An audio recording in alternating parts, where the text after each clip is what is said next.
What starts here changes the world. Tonight, there are almost 8,000 students, or there are more than 8,000 students graduated from UT. So that great paragon of analytical rigor, Ask.com, says that the average American will meet 10,000 people in their lifetime. 10,000 people, that's a lot of folks. But if every one of you changed the lives of just 10 people, and each one of those people changed the lives of another 10 people, and another 10, then in 5 generations, 125 years, the class of 2014 will have changed the lives of 800 million people. 800 million people. Think about it. Over twice the population of the United States. Go one more generation, and you can change the entire population of the world, 8 billion people. If you think it's hard to change the lives of 10 people, change their lives forever, you're wrong. I saw it happen every day in Iraq and Afghanistan. A young Army officer makes a decision to go left instead of right down a road in Baghdad, and the 10 soldiers with him are saved from a close-in ambush. In Kandahar province, Afghanistan, a non-commissioned officer from the female engagement team senses that something isn't right and directs the infantry platoon away from a 500-pound IED, saving the lives of a dozen soldiers. But if you think about it, not only were those soldiers saved by the decisions of one person, but their children were saved, and their children's children. Generations were saved by one decision, one person. But changing the world can happen anywhere, and anyone can do it. So what starts here can indeed change the world. But the question is, what will the world look like after you change it? Well, I'm confident that it will look much, much better. But if you'll humor this old sailor for just a moment, I have a few suggestions that may help you on your way to a better world. And while these lessons were learned during my time in the military, I can assure you that it matters not whether you ever served a day in uniform. It matters not your gender, your ethnic or religious background, your orientation, or your social status.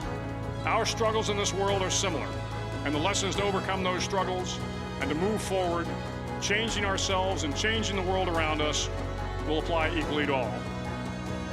I've been a Navy SEAL for 36 years, but it all began when I left UT for basic SEAL training in Coronado, California. Basic SEAL training is 6 months of long, torturous runs in the soft sand, midnight swims in the cold water off San Diego, obstacle courses, unending calisthenics, days without sleep, and always being cold, wet, and miserable. It is 6 months of being constantly harassed by professionally trained warriors who seek to find the weak of mind and body and eliminate them from ever becoming a Navy SEAL. But the training also seeks to find those students who can lead in an environment of constant stress, chaos, failure, and hardships. To me, basic SEAL training was a lifetime of challenges crammed into 6 months. So here are the 10 lessons I learned from basic SEAL training that hopefully will be of value to you as you move forward in life. Every morning in SEAL training, my instructors, who at the time were all Vietnam veterans, would show up in my barracks room, and the first thing they'd do was inspect my bed. If you did it right, the corners would be square, the covers would be pulled tight, the pillow centered just under the headboard, and the extra blanket folded neatly at the foot of the rack. It was a simple task, mundane at best, but every morning we were required to make our bed to perfection. It seemed a little ridiculous at the time, particularly in light of the fact that we were aspiring to be real warriors, tough, battle-hardened SEALs. But the wisdom of this simple act has been proven to me many times over. If you make your bed every morning, you will have accomplished the first task of the day. It will give you a small sense of pride, and it will encourage you to do another task, and another, and another. And by the end of the day, that one task completed will have turned into many tasks completed. Making your bed will also reinforce the fact that the little things in life matter. If you can't do the little things right, you'll never be able to do the big things right. And if by chance you have a miserable day, you will come home to a bed that is made, that you made. And a made bed gives you encouragement that tomorrow will be better. So if you want to change the world, start off by making your bed. During training, the students are all broken down into boat crews. Each crew is 7 students, 3 on each side of a small rubber boat, and 1 coxswain to help guide the dinghy. Every day, your boat crew forms up on the beach and is instructed to get through the surf zone and paddle several miles down the coast. In the winter, the surf off San Diego can get to be 8 to 10 feet high, and it is exceedingly difficult to paddle through the plunging surf unless everyone digs in. Every paddle must be synchronized to the stroke count of the coxswain. Everyone must exert equal effort, or the boat will turn against the wave and be unceremoniously dumped back on the beach. For the boat to make it to its destination, everyone must paddle. You can't change the world alone. You will need some help. And to truly get from your starting point to your destination takes friends, colleagues, the goodwill of strangers, and a strong coxswain to guide you.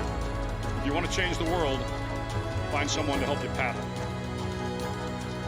Over a few weeks of difficult training, my SEAL class, which started with 150 men, was down to just 42. There were now 6 boat crews of 7 men each.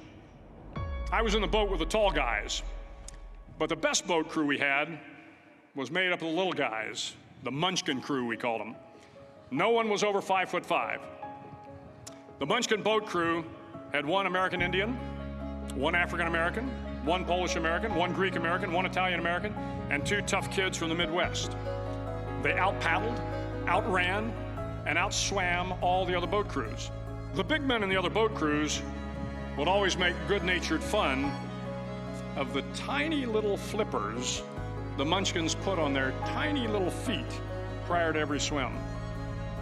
But somehow these little guys from every corner of the nation and the world always had the last laugh, swimming faster than everyone and reaching the shore long before the rest of us. SEAL training was a great equalizer. Nothing mattered but your will to succeed, not your color, not your ethnic background, not your education, not your social status. If you want to change the world, measure a person by the size of their heart, not by the size of their flippers. Several times a week, the instructors would line up the class and do a uniform inspection. It was exceptionally thorough. Your hat had to be perfectly starched, your uniform immaculately pressed, your belt buckle shiny and void of any smudges. But it seemed that no matter how much effort you put into starching your hat or pressing your uniform or polishing your belt buckle, it just wasn't good enough. The instructors would find something wrong. For failing the uniform inspection, the student had to run, fully clothed, into the surf zone, then wet from head to toe, roll around on the beach until every part of your body was covered with sand. The effect was known as sugar cookie. You stayed in the uniform the rest of the day, cold, wet, and sandy. There were many a student who just couldn't accept the fact that all their efforts were in vain, that no matter how hard they tried to get the uniform right, it went unappreciated. Those students didn't make it through training. Those students didn't understand the purpose of the drill. You were never going to succeed. You were never going to have a perfect uniform. The instructors weren't going to allow it. Sometimes, no matter how well you prepare or how well you perform, you still end up as a sugar cookie. It's just the way life is sometimes. If you want to change the world, get over being a sugar cookie and keep moving forward. Every day during training, you were challenged with multiple physical events: long runs, long swims, obstacle courses, hours of calisthenics, something designed to test your mettle. Every event had standards, times you had to meet. If you failed to meet those times, those standards, your name was posted on a list, and at the end of the day, those on the list were invited to a circus. A circus was 2 hours of additional calisthenics, designed to wear you down, to break your spirit, to force you to quit. No one wanted a circus. A circus meant that for that day, you didn't measure up. A circus meant more fatigue, and more fatigue meant that the following day would be more difficult, and more circuses were likely. But at some time during SEAL training, everyone made the circus list. But an interesting thing happened to those who were constantly on the list. Over time, those students who did 2 hours of extra calisthenics got stronger and stronger. The pain of the circuses built inner strength and physical resiliency. Life is filled with circuses. you will fail. You will likely fail often. It will be painful. It will be discouraging. At times, it will test you to your very core. But if you want to change the world, don't be afraid of the circuses. At least twice a week, the trainees were required to run the obstacle course. The obstacle course contained 25 obstacles, including a 10-foot wall, a 30-foot cargo net, a barbed wire crawl, to name a few. But the most challenging obstacle was the slide for life. It had a 3-level, 30-foot tower at one end and a 1-level tower at the other. In between was a 200-foot long rope. You had to climb the 3-tiered tower, and once at the top, you grabbed the rope, swung underneath the rope, and pulled yourself hand over hand until you got to the other end. The record for the obstacle course had stood for years when my class began in 1977. The record seemed unbeatable until one day a student decided to go down the slide for life head first. Instead of swinging his body underneath the rope and inching his way down, he bravely mounted the top of the rope and thrust himself forward. It was a dangerous move, seemingly foolish and fraught with risk. Failure could mean injury and being dropped from the course. Without hesitation, the student slid down the rope perilously fast. Instead of several minutes, it only took him half that time. And by the end of the course, he had broken the record. If you want to change the world, sometimes you have to slide down the obstacles head first. During the land warfare phase of training, the students are flown out to San Clemente Island, which lies off the coast of San Diego. The waters off San Clemente are a breeding ground for the great white sharks. To pass SEAL training, there are a series of long swims that must be completed. One is the night swim. Before the swim, the instructors joyfully brief the students on all the species of sharks that inhabit the waters off San Clemente. They assure you, however, that no student has ever been eaten by a shark, at least not that they can remember. But you are also taught that if a shark begins to circle your position, stand your ground. Do not swim away. Do not act afraid. And if the shark, hungry for a midnight snack, darts towards you, then summons up all your strength and punch him in the snout, and he will turn and swim away. There are a lot of sharks in the world. If you hope to complete the swim, you will have to deal with them. So if you want to change the world, don't back down from the sharks. As Navy SEALs, one of our jobs is to conduct underwater attacks against enemy shipping. We practice this technique extensively during training. The ship attack mission is where a pair of SEAL divers is dropped off outside an enemy harbor and then swims well over 2 miles underwater, using nothing but a depth gauge and a compass to get to the target. During the entire swim, even well below the surface, there is some light that comes through. It is comforting to know that there is open water above you. But as you approach the ship, which is tied to a pier, the light begins to fade. The steel structure of the ship blocks the moonlight. It blocks the surrounding street lamps. It blocks all ambient light. To be successful in your mission, you have to swim under the ship and find the keel, the center line, and the deepest part of the ship. This is your objective.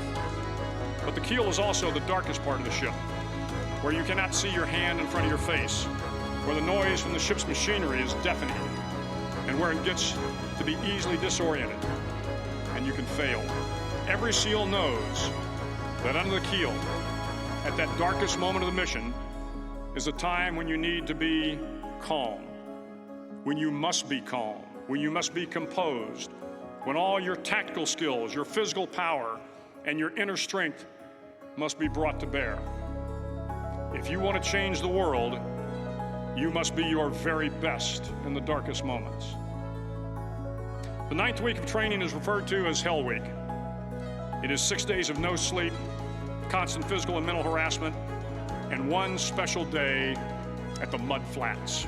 The Mud Flats are an area between San Diego and Tijuana where the water runs off and creates the Tijuana Sloughs, a swampy patch of terrain where the mud will engulf you.